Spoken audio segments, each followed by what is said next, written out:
PNS itu bisa nyogok?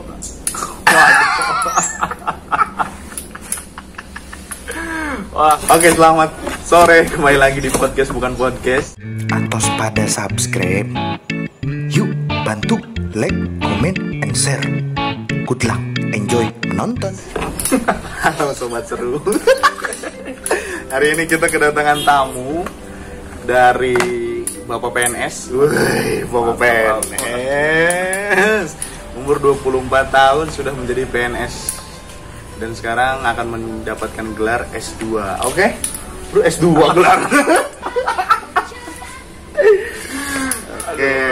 Oke, boleh perkenalkan diri dulu. Siapa nih? Ya, perkenalkan, nama saya Wisnu Frediansyah. Wisnu Frediansyah ya? Iya. Wih, mantap Wisnu. Wisnu ini teman kuliah. Ya dong. Ketemu. Sekarang sudah menjadi PNS. Tapi sedang kuliah nih? Lagi kuliah. Lagi kuliah di mana, Nuh? Sekarang lagi kuliah, lanjutkan kuliah S2 di Universitas Pendidikan Indonesia di Bandung. Di Bandung, alhamdulillah. Ya, alhamdulillah sekarang udah tahap akhir, sekarang tinggal penyusunan tesis saja sekarang. Wih, alhamdulillah berarti ya. Sudah jadi PNS, bentar lagi gelarnya menambah. Mantap. Oke. Mat, berisik toh. Mat, berisik. Oke, kita lanjut. Wisnu. Ikut PNS tuh, kita ngobrol terkait PNS nih. Siap. Ikut PNS tuh daftarnya itu apa aja sih, Nuh? Ya, kalau untuk teman-teman yang ingin mempersiapkan mengikuti tes ujian PNS ya, mungkin yang pertama dipersiapkan ya tentu saja ijazah ya. Ya, persiapkan ijazah sesuai apa yang pengen kalian daftar gitu. Contoh, jika kalian ingin mendaftar di PNS guru sekolah dasar, ya harus sesuaikan dulu ijazah kalian, harus lulusan dari PGSD atau pendidikan guru sekolah dasar. Nah, seperti itu. Karena kalau misalnya beda dari formasi, kadang sudah gagal di awal, yaitu di tahap administrasi gitu. Nah, yang harus diperhatikan juga kalau misalnya kalian ingin mendaftar di lulusan yang menerima hanya D3, kemudian kalian lulusan S1 terus ikut mendaftar di D3, nah tentu saja itu juga bakal gagal gitu. Contoh, kemarin ada teman yang daftar di, nah formasi ini membutuhkan D3 keperawatan ya. Nah ternyata yang daftar itu S1 keperawatan. Nah tentu saja walaupun ini selinier, tapi karena yang dibutuhkan D3, nah dia kemudian di-cut, tidak lulus gitu. Oh, berarti sesuai jurusan? Ya, harus sesuai formasi juga yang dibutuhkan gitu. Jadi tidak sembarangan kalau misalnya kalian D3 ya berarti kalian harus melamar di jurusan yang juga D3 juga gitu. Ya sesuai kebutuhannya ya. Prosesnya panjang nggak sih? Kalau kemarin lumayan panjang kalau kemarin ya. Kalau kemarin tuh saya prosesnya hampir setahun gitu. Setahun. Dari bulan? Kalau daftar administrasi itu bulan November. Nah, selesai itu bulan Oktober selesai. Hampir setahun ya. Hampir setahun berarti ya. Apa karena pandemi? Ya. Pandemi sih yang pertama sih, yang paling mempengaruhi pandemi. Berarti udah masuk jadi PNS berapa hari nih? Udah berapa bulan berarti baru aktivitas? Saya terhitung berarti dari Desember awal ya. Desember, Januari, Februari, Maret ya. Sekarang udah berarti udah 4 bulan sekarang. 4 bulan. Ya gitulah, karena emang panjang juga ya. Kemarin saya ikut SKD itu bulan Maret. Bulan Maret SKD itu tes pertama gitu. Nah, tes kedua itu bulan Oktober SKB. Gitu. Jadi jangka waktunya lumayan panjang ya. Prosesnya itu memang ada apa aja pertama? Pertama tentu saja tahap administrasi pertama. Yang kedua ada tes SKD, itu seleksi kompetensi dasar. Iya. Ya. Yang ketiga adalah seleksi kompetensi bidang. Habis itu udah selesai gitu. Berarti kemarin tuh ada berapa orang yang lolos? Wisnu kan daerah Serang ya? Iya. Kalau guru ya, kebetulan guru itu untuk guru semua guru ya, yang guru SMP maupun SD ya, itu diterima sekitar 200 lebih ya untuk kota Serang sendiri ya, gitu ya. Kalau untuk guru sekolah dasar sendiri yang saya lamar itu sekitar 100-an ya, cuman saya nggak tahu tepatnya, tapi 100-an yang dibutuhkan. Berarti yang harus dipersiapkan untuk mungkin sobat seru di sana mau daftar jadi PNS itu apa sih?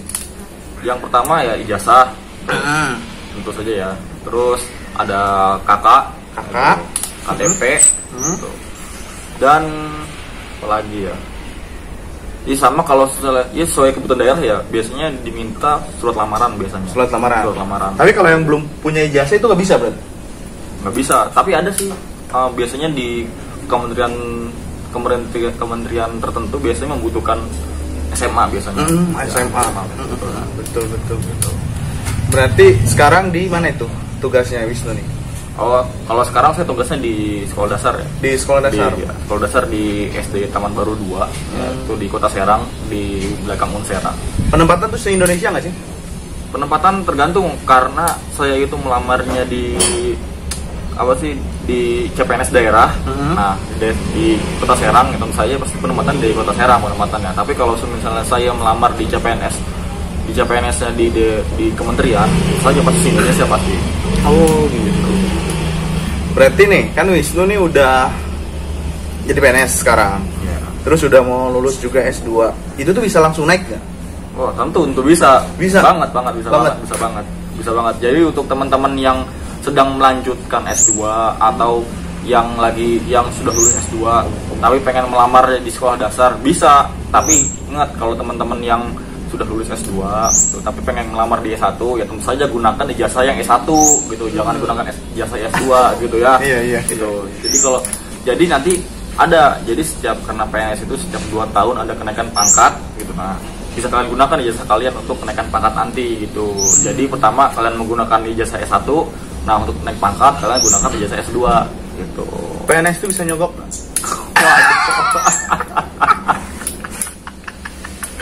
Wah, ini pertanyaan yang banyak banget ditanyakan oleh teman-teman saya juga ya. Banyak banget temannya seperti itu.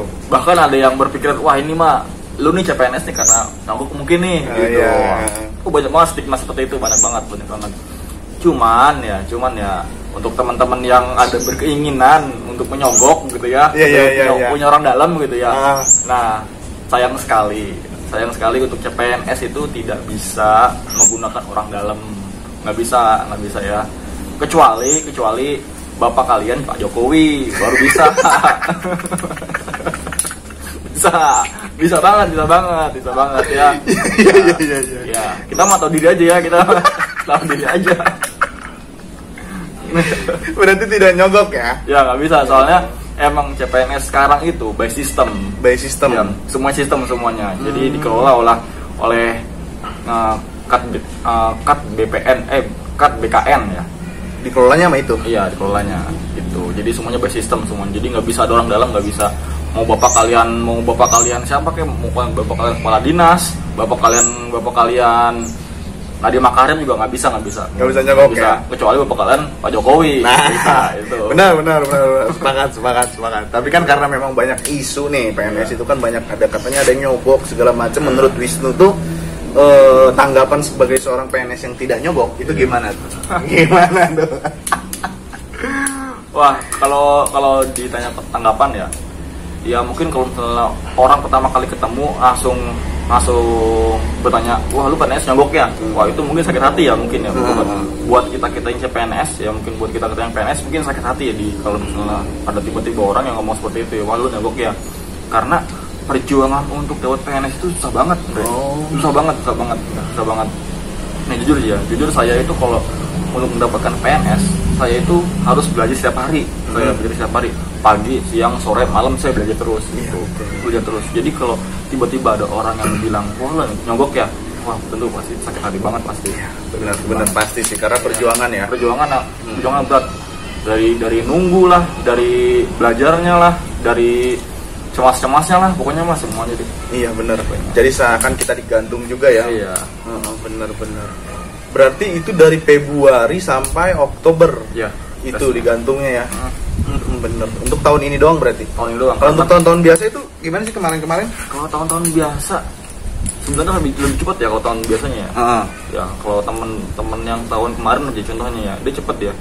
Biasanya dia tes bulan Maret, nah selang seminggu atau sebulan, itu paling lama sebulan, itu biasanya udah tes kedua biasanya. Biasanya udah tes kedua gitu. Berarti beruntung ya untuk yang sebelumnya ya. Sebelumnya beruntung. Nah, nanya lagi, karena kan sekarang ada isu terkait P3K nih. Iya. Nah, itu tuh Wisnu nih masuk P3K apa PNS? Iya. Untuk di tahun 2021. Iya.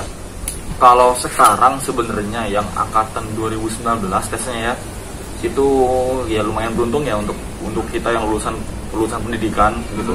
Nah, karena untuk lulusan pendidikan itu sendiri tahun 2009 adalah pengangkatan CPNS terakhir. Gitu. Kalau kita mengutip perkataan dari ketua BKN ya, bagian pusat ya, gitu. Nah, kita tuh angkatan terakhir kita untuk CPNS sendiri. Untuk CPNS-nya. Iya. Berarti untuk di tahun ini karena kan nanti Maret ada PNS nih. Berarti itu P3K untuk.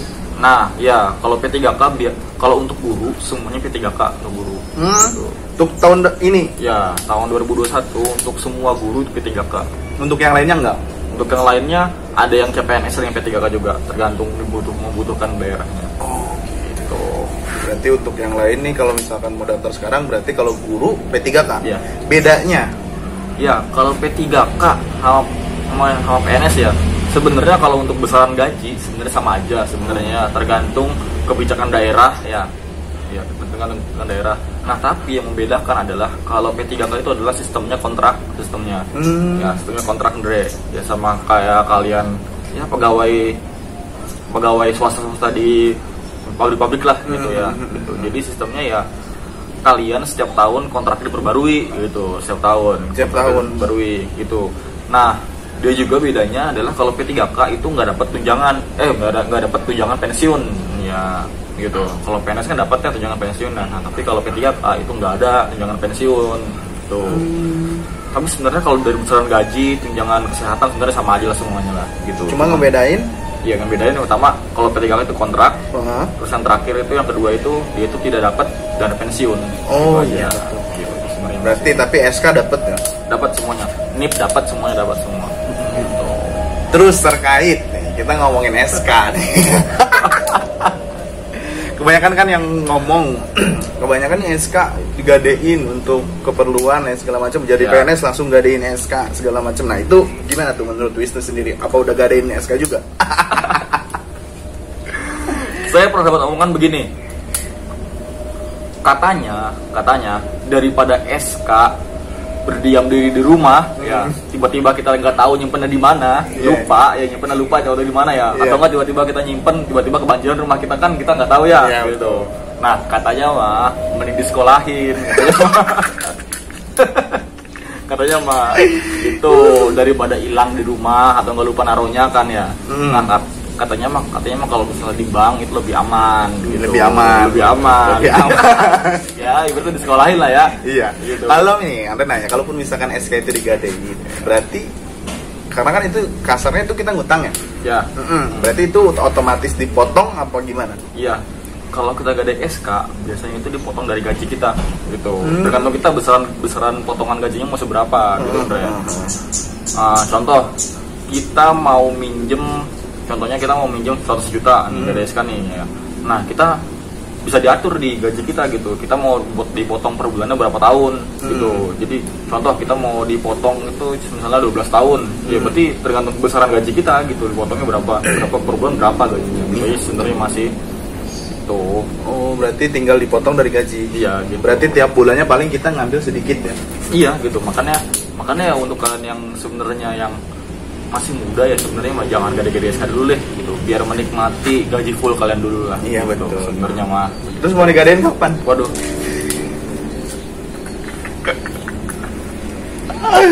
Iya. Aduh. Intinya ya semoga jangan sampai lah ya. Jangan sampai lah, semoga jangan sampai gitu. Tapi akan kesampaian. Ya nggak tahu ya, kalau 10 tahun 20 tahun ke depan mah ya, kalau tahu mungkin punya anak ya kebutuhannya lebih berat ya kebutuhannya. Iya betul. Tapi untuk sekarang mah jangan deh. Iya, nggak bisa dipungkiri juga kan, namanya juga kebutuhan ya. Cuma emang enaknya jadi PNS itu cuma kasarnya emang udah jelas aja sebelum pekerjaan. Tapi kalau untuk kenyamanan, kita nanya kenyamanan menjadi PNS itu kan udah berapa bulan ya, udah masuk aktivitas ya. Kenyamanannya itu gimana sih jadi PNS? Sebenarnya ya kalau untuk PNS sendiri ya, untuk kenyamanan sebenarnya ya dibilang nyaman, dibilang terlalu nyaman juga enggak, dibilang enggak nyaman juga enggak gitu. Ya jadi standar lah PNS mah ya gitu. Dibilang duitnya cukup juga gimana ya? Cukup aja gitu. Enggak cukup banget, cukup aja gitu. Dibilang kurang juga enggak gitu. Cukup aja gitu PNS sebenarnya. Oke. Jadi kalau misalnya anda kalian pengen kaya, jangan jadi PNS sebenarnya mah, gitu. Jadi pengusaha silakan sana gitu, ya. Jangan jadi PNS kalau pengen kaya. Iya betul. Berarti yang mau kaya jangan jadi PNS. Iya betul. Nah pertanyaan selanjutnya, targetan dari Wisnu sendiri nih sekarang kan udah mencapai titik kesuksesan lah. Waduh. Kasarnya kan, dikitnya kenyamanan. Targetannya itu apa sih untuk tahun demi tahunnya? Kalau targetan ya tentulah kalau buat saya ya yang hanya NS guru sekolah dasar gitu. Targetan mungkin ya pengennya jadi kepala sekolah, pengennya mah. Kepala sekolah. Ya gitu. Tapi bertahap ya, mungkin 2 tahun sekali ya berusaha untuk mencari poin untuk naik pangkat gitu. Mungkin seperti itu mungkin kalau sekarang gitu ya. Kalau untuk menikah? Untuk menikah. Waduh. Udah punya pacar belum nih? Berat. Udah pacar belum? Kalau target buat nikah sendiri ya. Iya, udah punya pacar aja belum? Waduh, jangan ngomongin pacar lah ya. Target. Oke, target. Ya. Kalau target sendiri sih umur 28 lah target sendiri. 28. Oke, sekarang 24.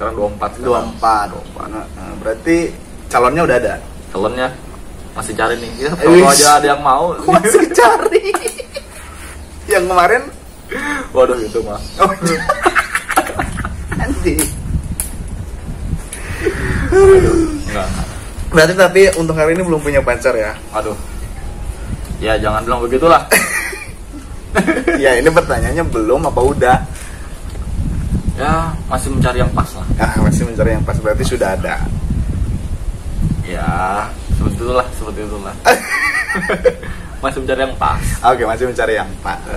Oke, gitu kalau gitu. Tapi tanggapan dari orang tua ketika Wisnu menjadi PNS itu gimana sih? Karena kan emang kasarnya untuk jadi PNS itu kan menjadi idaman sekali menurut banyak orang, dari orang tua segala macam. Nah, menurut Wisnu gimana tanggapan orang tua Wisnu sendiri? Wah, ya sebenarnya orang tua saya kebanyakan orang tua yang lainnya ya. Gitu. Ketika mendengar anak PNS mungkin ya di pikiran mereka mungkin seperti wah gitu ya, wah banget nih PNS nih gitu. Ya sebenarnya kalau untuk kepentingan saya sendiri ya sebenarnya saya itu nggak ada keinginan sama sekali jadi PNS gitu ya. Nah waktu saya itu tes S2 Andre ya, waktu saya kuliah S2 gitu. Nah pas itu ada lowongan PNS tuh. Jadi saya nggak sengaja karena teman semua ikut PNS semua ya saya nyoba PNS gitu. Nah kemudian pas tes pertama itu lolos gitu. Nah itu ngasih tau mama gitu. Nah mama nggak dengar saya tes pertama tuh lolos gitu. Kayaknya dia tuh kayak seneng banget gitu, seneng banget terus excited banget lah pokoknya mah gitu lah. Pokoknya mah kayak bangga banget gitu sama anaknya gitu. Nah dari situ ketika saya melihat ekspresi orang tua seperti itu jadi kayak berkenan lebih gitu. Saya lolos nih. Ya alhamdulillah bisa menyenangin orang tua lewat jalur PNS ini. Mantap. Jangan panjang sebenarnya kita obrolan hari ini. Nanti untuk lengkapnya boleh nanti kalian komen segala macam. Nanti kalaupun misalkan ada yang ditanyakan lagi, nanti kita akan tanyakan lagi. Untuk hari ini sih cukup sekian. Jadi motivasi nih terakhir untuk kawan-kawan di sana nih, sobat seru di sana nih, motivasinya gimana nih? Waduh, yang penting Kak, nih pertama kalau kalian pengen tes PNS ya, niatkan hati kalian yang bener-bener nih pengen lulus. Pengen lulus karena apa gitu. Coba niatkan hati kalian kalau misalnya kalian pengen lulus PNS, coba niatkan hati kalian untuk membanggakan orang tua. Nah biasanya itu tuh kalau niat kalian untuk membanggakan orang tua, biasanya niat kalian tuh pasti bakal dilakuin bener-bener gitu. Kalau niatnya untuk membanggakan orang tua gitu. Tapi kalau niat kalian untuk hanya untuk kayak biar senang aja atau nggak biar kayak ngajak ngelatih mungkin ya pasti bakal setengah hati sih mungkin sih. Untuk lolosnya pun pasti bakal kecil sih untuk kesempatan lolosnya. Berarti harus punya niatan untuk senangkan orang tua ya. Iya. Terima kasih Wisnu. Ya, sama-sama. Untuk hari ini kita ngobrolnya. Terima kasih untuk semua sobat seru. Tetap semangat jalan terus untuk mencapai impian, apalagi menjadi PNS nih. Thank you. Assalamualaikum warahmatullahi wabarakatuh.